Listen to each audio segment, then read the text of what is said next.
ultimately you have to add value. So no matter what your Mhm. Mhm. situation is, no matter what your industry is, you have to immediately be able to add value, or I mean, that's just the way the world works.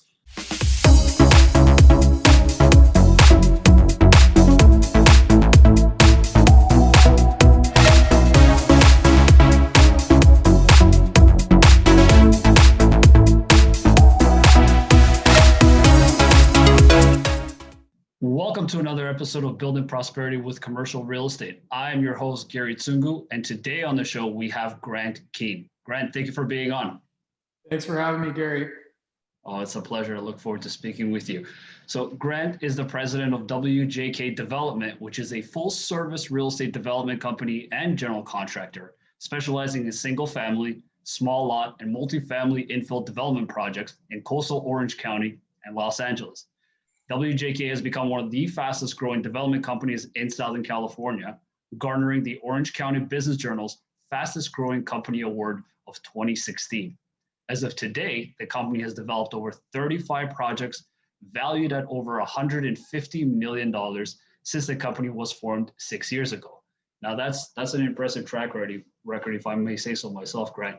But I know that you definitely didn't decide to kind of wake up one day and form a development firm. I don't know a lot of people that, they're dreaming of becoming developers when they're young, but maybe that was something that you did. But why don't you take us a little bit back and kind of tell us the journey that you had to take, in college. We can start at college and you kind of tell us why you decided to pursue development.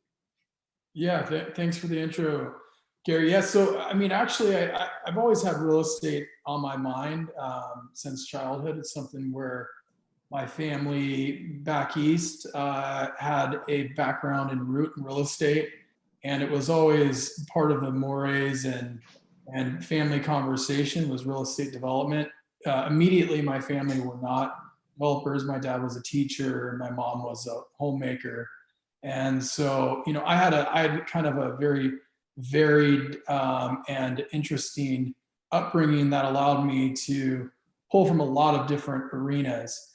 Regarding going into school, I was born and raised here in South Orange County, went to UC Irvine. I was always more focused kind of in athletics and, potentially going in towards maybe sort of a teaching role, coach role, something in that range, something that I enjoyed. My dad was one. I coached high school sports. I played high school and college sports. So something that I always kind of focused on and I was able to draw from and had a comfort level with.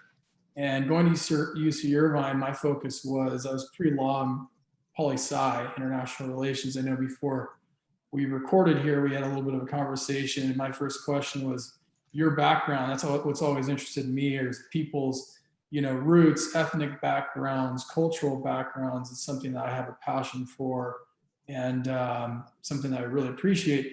But, growing up in Orange County here, real estate, whether it was from, the residential, commercial, industrial side of things has always been a huge part of this economy and something that's always been something I was aware of from a young age.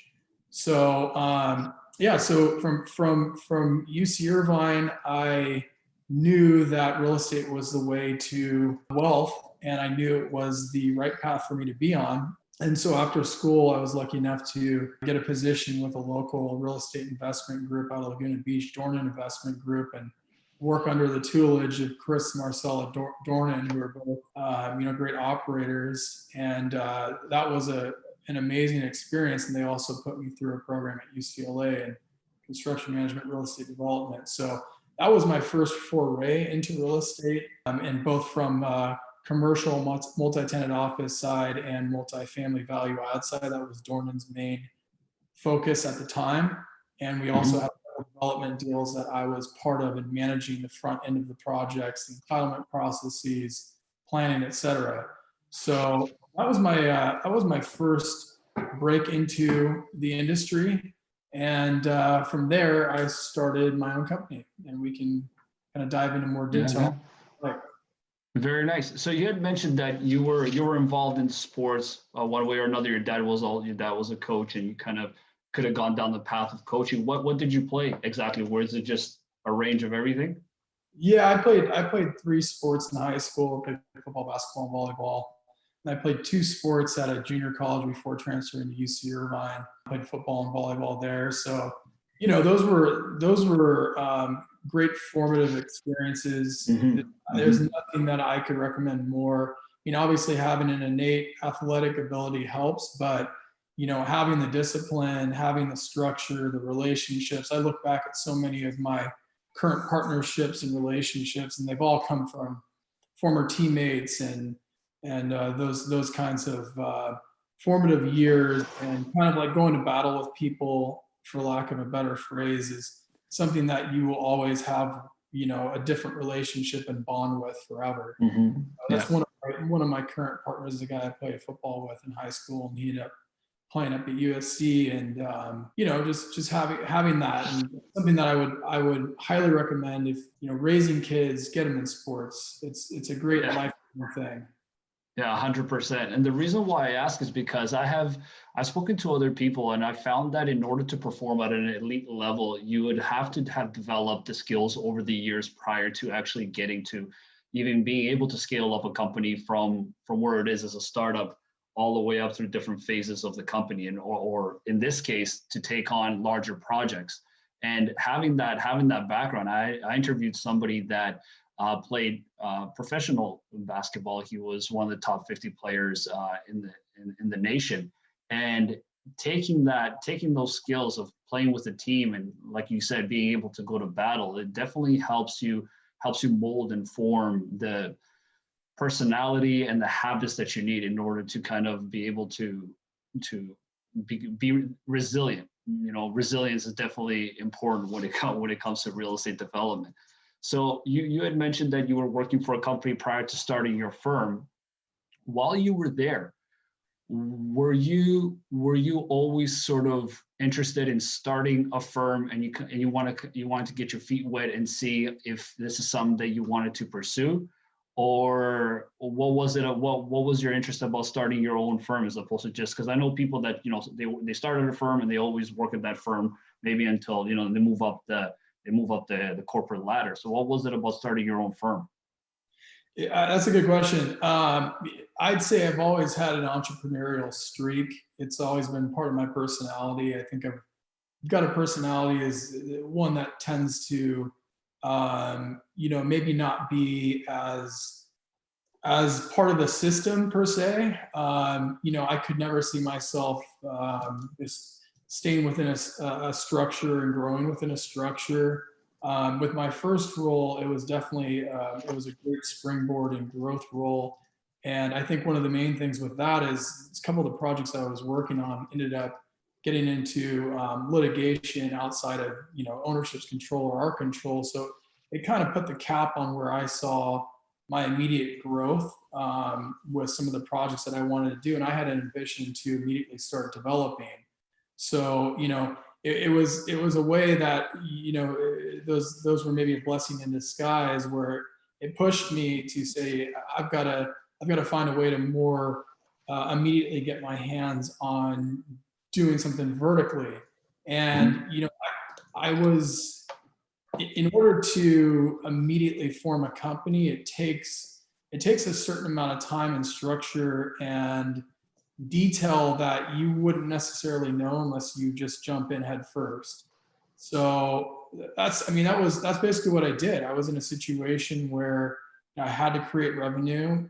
I was lucky to have a couple partners in Sean Calcagni and Bobby Kishani, who were original partners in some of my first spec and townhome projects, and still partners on a few deals we're doing together. And they had already had a structure in place where they were doing flips, they were doing single family spec. And I was able to come in with them and add an arm to their business and add scale, really, really push and add a more institutional kind of perspective to Hmm. their Hmm. immediate model. So I was able to take advantage of a couple partners who were already ahead of me, and I was able to plug into their system and then grow alongside them.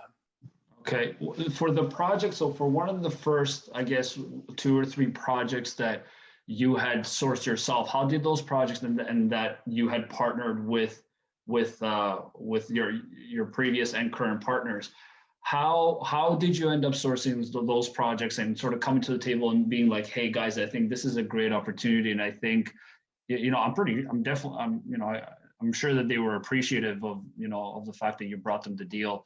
But how were you, how did they perceive that, when you approached them and said, hey guys, I actually have a project, I would like to spearhead this project and be the GP on it. Would you like to partner up on it? Yeah, I mean, that's a great question. That's something that, when you're new to your own business or getting into an industry, ultimately you have to add value. So no matter what your situation is, no matter what your industry is, you have to immediately be able to add value, or, I mean, that's just the way the world works. So, in our partnerships, my immediate value add was I came in as a GC running the construction arm of the business, growing the construction arm of it, and then growing, the deals organically. So the deals came in after the GC arm really grew. So the GC arm was the immediate value add. It was the immediate skill that I had, the licenses I had. I had more experience, and I was able to really grow that first. And then obviously being that, once I become deep in an industry, the deals came second. So I started finding deals and adding them to our own model. Our model was doing single family spec along the coast of Orange County in LA. And so I started getting my own deals and bringing them to the table, and they bring capital, and then it evolved into, me bringing my own capital partners, and then evolved into me bringing my own bank relationships, equity partners, and deal. And then ultimately to the point where I was doing, my own deals, and then they would be supplementing in on my own projects, and or other partners supplementing in on my own projects. I'm glad you brought up the point of adding value. So aside from adding value, the sort of the common denominator that I always come to an agreement with people that I speak to is the factor of trust, right? You have to trust the people that you work with, especially if you're going to be investing together in something. And it seemed that was already something that was developed, right? Because you guys are working together. So they had already trusted you to come in as a GC.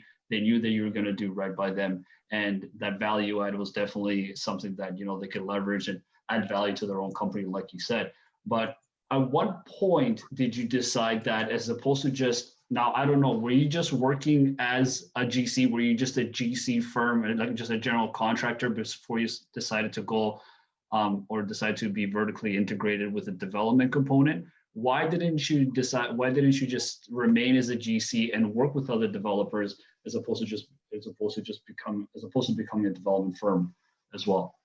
Yeah, I mean, it's a good question. I mean, ultimately it's all about capital. It's all about chasing the revenue, and your highest pop's going to come from, being a GP and being a sponsor on deals.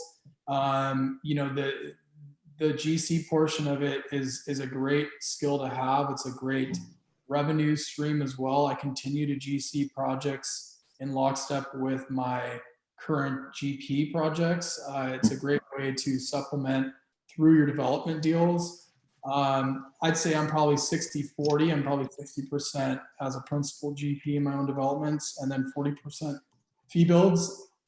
Also, the fee builds are a great way to build relationships with other developers. So, I mean, any fee builds that I predominantly do are with other principal developers within my same space. So I've got other small lot people clients. I've got multifamily fee build clients. I'm really moving away from any sort of single family spec fee builds. There's just not enough scale in it, and it's not something that I think I want to focus my time and my business resources on.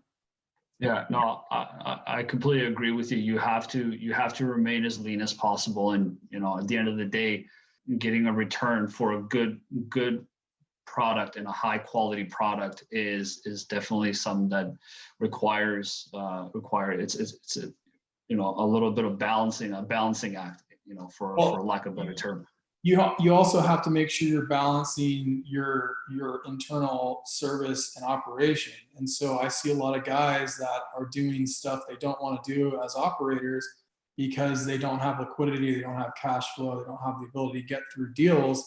A lot of things people forget about development is you're waiting 3 to 5 years for a check. Yeah. A lot of Yeah. people don't get that. A lot of people think that and not only are you waiting 3 to 5 years for a check, you're spending your own capital and your investors' Mhm. capital during that period. So if you don't have the ability to create income, between your deal pops, you're in a really bad spot. And I've been in position to take advantage of other developers who, become illiquid because of these sorts of situations. And I'll never be in that position because I've got outside revenue streams outside of my deals, and I don't need Right. to. Another thing too to my investors is I don't need to fee up the projects too much. I mean, it's not like we have to take so much during or on the front end of a deal because we've got other ways to make money. So, our focus is on the back end and performing and creating value to our investors. Yeah, that's a great position to be in. It definitely gives you an advantage and an upper hand when it comes to executing a deal or buying a piece of land or acquiring a piece of land. Having that liquidity is definitely an advantage over other competitors in the same market in the space. Has it been difficult for you to attract patient capital, attract investors that know they're not going to be getting that mailbox money, as they call it? It depends on the product type. When Mhm. we started doing the single family spec, those moved a little quicker. You could see an 18-month, 24-month deal period for the capital. The small lot deals, they've tended to take a little longer than we anticipated to. It's just, it was a new product type in the city of Los Angeles. So there's a lot of snags through the bureaucracy, and also the new product type for a lot of the subcontractor base. Basically the investors that you ultimately get in on your deals are ones that you disclose to, what the timing is and what the expectations are. And early on in the process, you tend to, weed out the investors that aren't interested, and the ones, Mhm. just be forthright and tell them this is the reality of this, and you're going to be in a cruel position without a check for years. And that's how the capital is raised. Yeah. Okay. Have you ever gone, or I'm sure you have. So what I wanted to ask you is, how is your experience between the retail investors versus the institutional investors when it comes to projects? And I know that it's based on product type. For example, you can't go to a private equity firm and ask for anything under $10 million because any type of project is going to fly under their radar. So how has your experience been with each of those investors? Most of our experience and most of our raises have been syndicated funds, Okay. not Okay. discretionary, just syndicated deal by deal basis deals, high net worth individuals. I have done an institutional level private equity deal with a group. I can just say both of them have their pluses and minuses. Obviously, it's nice to have a Yeah. one check group. One check group has more, stop gates. They have different considerations. They have different Mhm. hurdle expectations. There's more oversight and bureaucracy with those groups, but again, they're professionals. So you also run with it on the other side, where some of the syndicated groups or persons are less professional, maybe not understanding of the process, Mhm. maybe more emotional in the way they Mhm. approach deals versus very black and white like an institutional group will be. Right. But also on the hurdle side, on the split side, I've found that we can generally get better terms with our syndicated capital. Right. Right. So for the investors that are listening to this and everybody listening to it, can you tell us a little bit about the product types that you were talking about? Yeah, so one of them, small lot subdivisions, Los Angeles. It's basically a detached townhome, single family homes. They're fee simple. It was just new to the city. It was new to us as a Okay. builder, so new to our subcontractor base. And basically, it was basically something where we had expectations on timing, we had expectations on cost, etc. And those expectations were low, and we had to fight to get back in on timing and cost. And luckily we've been buoyed by a great market right now, for sale residential market in Los Angeles, Mhm. and Mhm. been taking advantage of really great absorption sales. Yeah. But that's a process, and it's a process to for investors, for them to understand that as long as you communicate with them and their understanding of of the hurdles that you're up against, and know that you're strategically trying to find a way to be the best possible operator and fiduciary of their capital. Right. That's the most important. Yeah, I agree with you. I agree with you 100%. And knowing the market is just as important. And you definitely have an advantage over other developers that might want to kind of penetrate the Los Angeles market, or really the Southern California market, really anywhere in California, because we've had a couple of projects that I had a project or I had a deal in North Hollywood, and we ran the numbers, and based on what we had gathered or based on my underwriting, I thought, hey, you know what? It's going to be tight, but it could work. And they also had a $1.8 billion center that was being redeveloped just maybe 5 minutes from where the infill project was. And I gave it to my builder. I said, hey, can you give me a quote for this? And he called me back after a week, and he's like, not going to happen. I'm like, what do you mean? I thought my underwriting was right. He's like, yeah, these aren't Toronto numbers. This isn't, you're not going to get the square footage that you guys are getting in Toronto. It came out like $325 a square foot. And I was like, this is insane. And so how are you finding it, or how have you been finding the market ever since you entered, the market? How, I know obviously the prices, for example, the price of lumber has gone through the roof, but what has changed, and how have you been able to sort of mitigate the increase in labor and construction costs? I mean, it's a constant battle, and it's something that we're dealing with every day. In terms of mitigation, the only thing you can do is try to be as efficient and strategic as possible when going through your buyout process with your subs. Ultimately, as a developer, the only thing you can truly control are your cost inputs. Everything else you don't have control over. So, you can't control your market, your exit, et cetera, but you can control how you manage your contracts with your subs, your scope of services, your negotiating and buyout processes. You can manage your schedule. That's something you can try to control. Obviously, it's like herding cats with all these subs and material suppliers. But, honestly, it's something that we've just had a battle. We have had to battle with, and we've been bailed out ultimately by the market. The market on the exit has been picking up the majority of the cost increase and the time increases. So the labor markets are tight.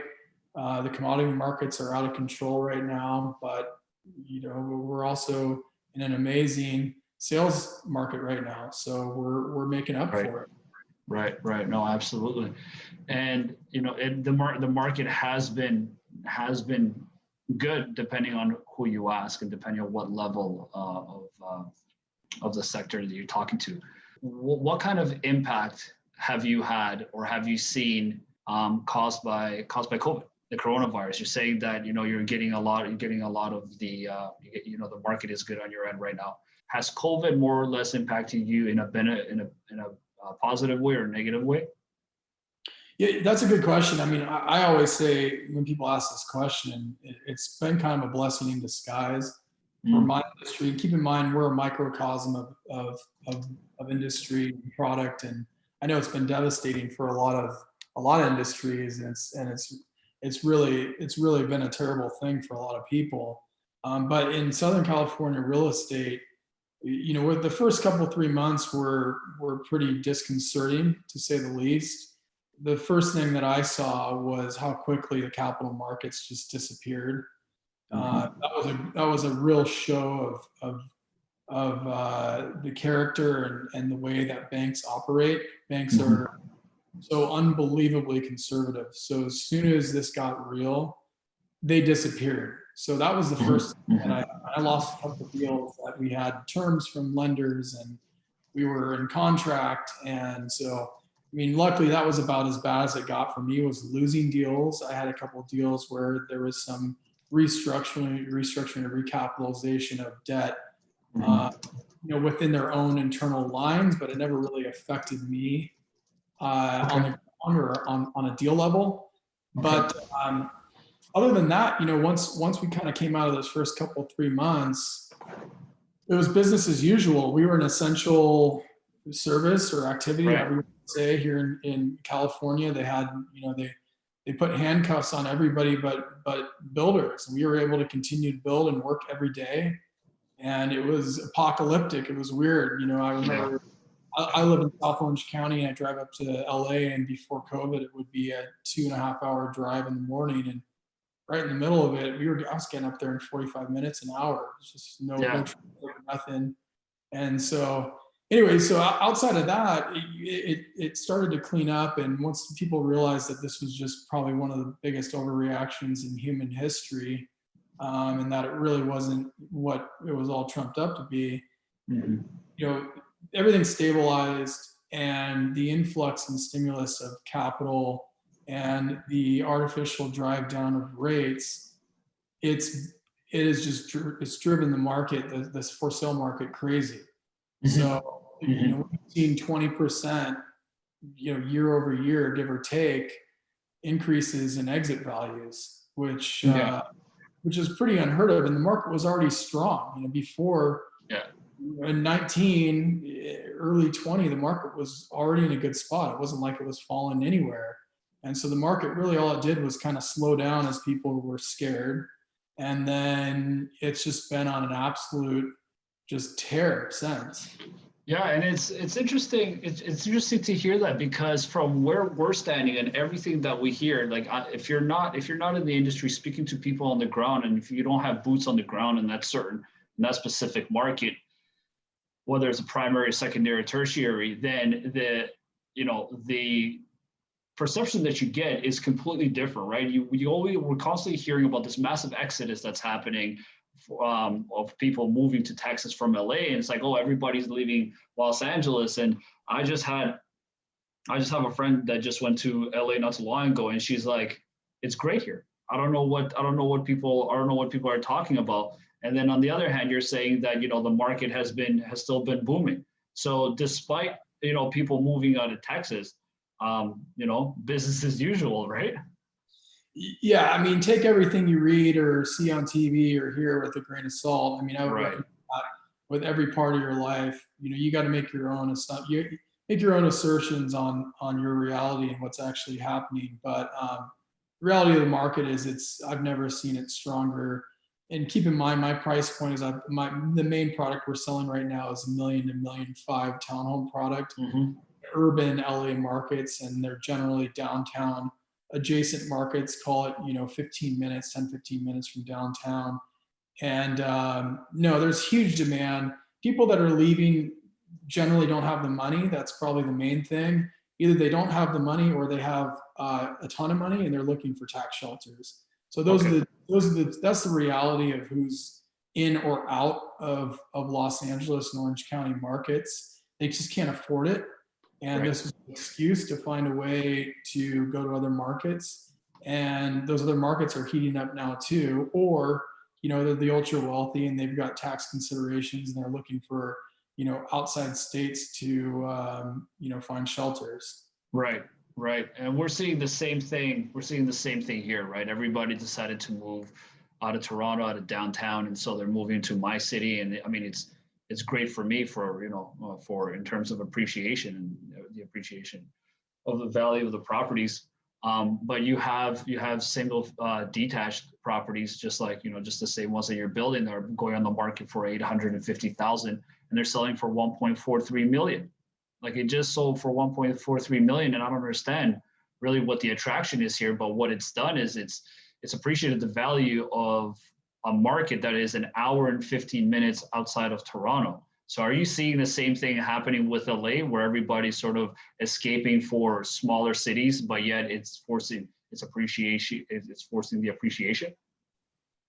No, I'm not really seeing that. I'm still seeing a ton of demand in LA as a metro.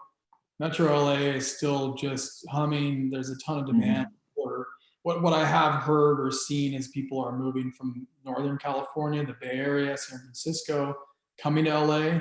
I'm in South Orange County, which is an hour and a half, 2 hours, depending on traffic, from LA, and I'm even further back, kind of in the hills. My community is called Coto de Casa out here, and we've seen some growth out here, which was maybe more of a true suburban market where people kind of want to get away. But I would just say that lift is not at all, a microcosm or focused on suburban type markets. I'd just say it's been a lift across greater metro Los Angeles Okay.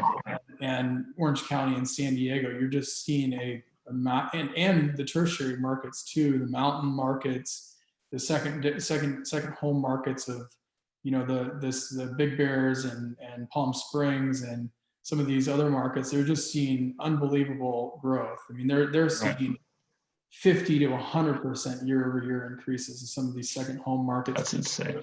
So you could maybe make the argument that, yeah, COVID's made it for the people that have the wealth that really want to kind of like have a place to get away, and maybe they're working a little more remotely and they're realizing that they can still maintain their work life, kind of balance, but maybe increase their ability to go and spend a week at their second home. You're seeing a little bit more of a bump in those markets, but the Metro LA market, it's just been strong. Nobody's going anywhere. Okay. Now, depending on where your investors are from, if they're not familiar with the market, like I said, you have something completely different being spoken about in the media. Are you having those conversations? Are you having investors who are just, as surprised as myself, that don't have a finger on the pulse in your market, saying, "Oh, really? Like that's what's going on"? Are you seeing that with investors? Yeah, I mean, that's a good question. That's something where the majority of our investor base are local Orange County, LA based investors. I'd like to expand my footprint with that as we grow our business. I'd like to expand my investor footprint, and obviously the conversations are much easier when you're able to speak to product types that are in your backyard. Right. Understands these sub-markets, understand the intricacies of the markets, and there's a comfort level for the investors too. They can drive by the projects. So, that's definitely a factor. I've got a couple of deals that I'm doing a little further north now in Santa Barbara County that takes a little more of an education process because there's less familiarity. So I'm seeing where it's my LA Orange County guys is like, well, I gotta go up there and drive it. I gotta feel it. I gotta see what it's all about. So, but definitely, if I start expanding into getting investors from back east or wherever, if it's not in just a really core Los Angeles, downtown Los Angeles that everybody might know, you get into anything tertiary outside of that, it's definitely a challenge. Yeah. Have you, I mean, I don't imagine why you would want to, but aside from just sort of expanding your reach into different markets for various purposes in order to hedge against volatility in one market, but it sounds like LA is doing phenomenal. Have you tried to entertain working in a new market? Obviously, deals come from everywhere. You can't really control where the deal is located when it hits your inbox or when it comes across your desk.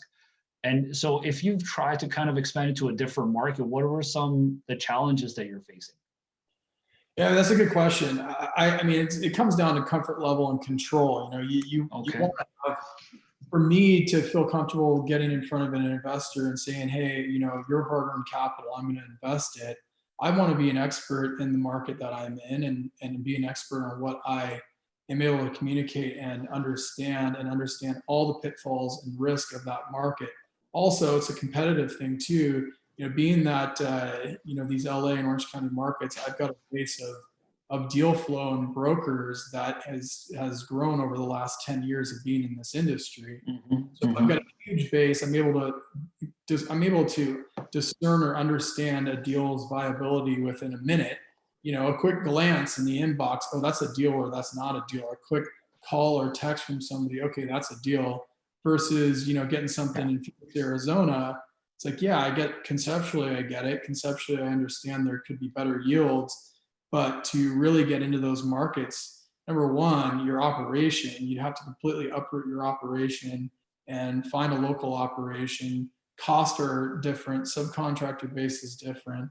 Market understanding and knowledge is different. So I mean, I'm open to it, but at this point, I'm going to focus on what I'm really comfortable with, but I really know where I've been able to add value.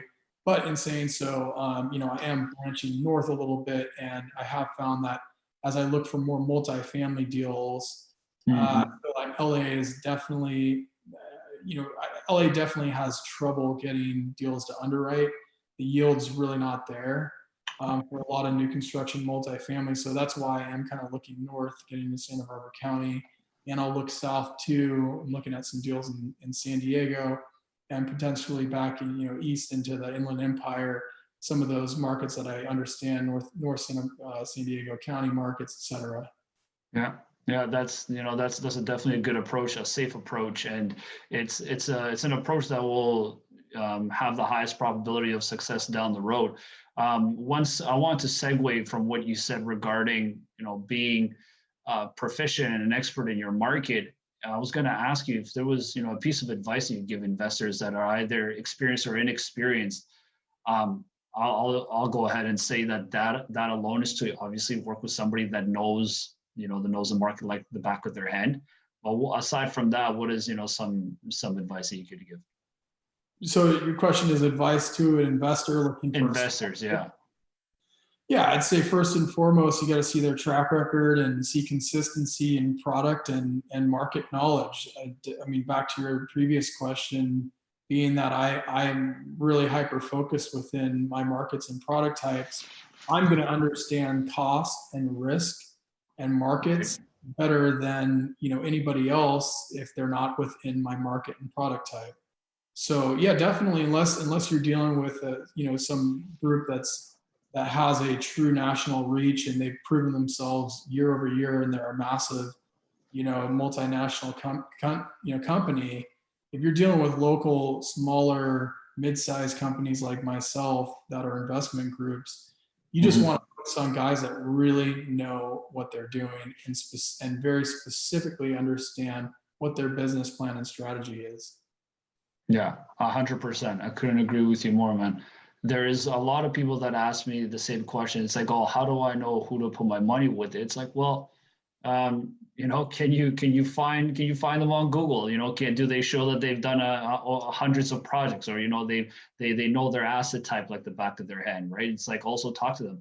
When it comes to different projects, some that we may not have experience with, we might get a stadium that comes across my desk because somebody wants to develop a stadium. It's like we have no clue Yeah. where to begin. Is like I don't know anything about stadiums. I've visited stadiums, but I've never developed a stadium, and so I would definitely not partake in that. Maybe as an investor, yeah, to kind of learn the ropes, but is that the path that I want to go down? Definitely not. And so you mentioned that San Diego might be of interest. What else is in store for you and the firm for the future?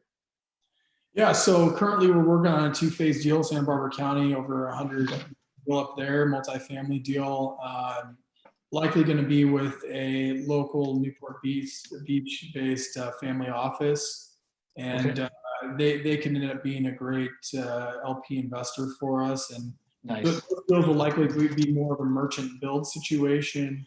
Okay. And I have a current investor partner who has a stronger familiarity and base of relationships in San Diego. So that's something I want Okay. to expand into. I like that market. I think there's a little more breathing room in that market, a little less competitive.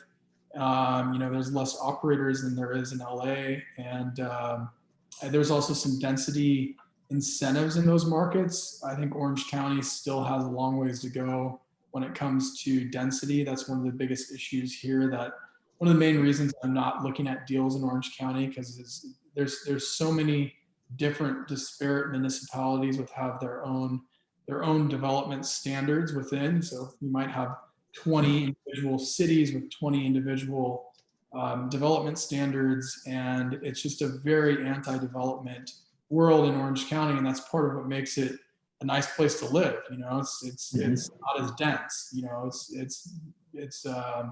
You've got more breathing room here, but it also makes it very, very hard for deals to come here. So I'd say I'm going to focus. I'm going to focus on what I know in LA. I'll take down deals that maybe are distressed in LA. I'm not going after anything new on the for sale front right now. in LA unless it's permit ready or in construction. I don't want to be in a situation where I've got a deal horizon longer than maybe 2 years at the absolute max if it's a for sale product. I just don't want to have that level of uncertainty from a market standpoint. I think, I have no crystal ball, but my understanding and my intuition tells me that, maybe staying within the confines of a current administration, and I feel that their motivation would be to maintain the status quo, and they're going to maintain that however they can. So what that means is I think ultimately interest rates are going to try to keep low. If there's going to be some real market volatility, they're going to try to find a way to prop it up as they have and continue to prop it up. And so, but in saying so, I do not want to be in a deal where I've got a 4-year horizon and we go into a new administration and you have no idea what the world may have then. So if it's for sale, no longer than 2 years, if it's for rent, if it's a good market and a good product type, I'm happy to take a long-term deal because a long-term multifamily deal, my common refrain is everybody needs a toilet, a roof, and a kitchen. And unfortunately, the dynamics of our economy and the dynamics socioeconomically is unfortunately going more and more towards renters rather than home ownership. Yeah. In Southern California, in these core markets, it's just so unbelievably expensive. And so, I'm going to focus more of my operation on for rent product and have a long-term view and hopefully just keep building and owning units. That's the goal. Yeah, and I don't see you slowing down in any way whatsoever. You definitely have a solid, it sounds like you have a solid business plan. It sounds like you guys have been successful time and time again, and it shows in you're in an incredible market. It's almost like it's hard to lose, and I don't want to jinx anything because the winds could just shift very easily. But yeah, it sounds like you're primed for for growth, not for the next 2, 3, or 4 years, but even for the next decade. Yeah, absolutely. I'm gonna keep rolling and pushing and making it happen like we always do. And I'm excited. I'm stoked. I think we're in a great spot. Our company's growing, and I'm excited as we grow our relationships in these markets. And absolutely looking forward to doing more deals. Yeah, that's exciting stuff. Well, Grant, I appreciate you taking the time for jumping on the show with me. You've been a stellar guest. Tell everybody where they can find you. Yeah, Gary, my pleasure, and thank you for having me and all great questions. So if you want to find us online, my company website, wjkdevelopment.com, feel free to reach out to me, any mediums, my emails. I'm very responsive email. It's grant@wjkdevelopment.com. And, I'm happy to connect. I'm happy to connect with new potential investors, happy to connect with people who, might be looking for joint venture deals, landowners that are looking for the most strategic way to, reposition or add value to their land. And then obviously, deal guys, brokers, bring me deals. So open to any and all when it comes to business. And my personality is one of where I'm very conciliatory and open to doing deals. Right on. Yeah, everybody listening, if you're anywhere in the vicinity of California, give Grant a shout, and we're going to be including everything in the show notes so everybody can find it easier, as well as in the description on the YouTube channel. Again, Grant, thank you very much for taking the time today. I look forward to speaking to you again, my friend. Okay, you too. Thanks, Gary. All right. All the best.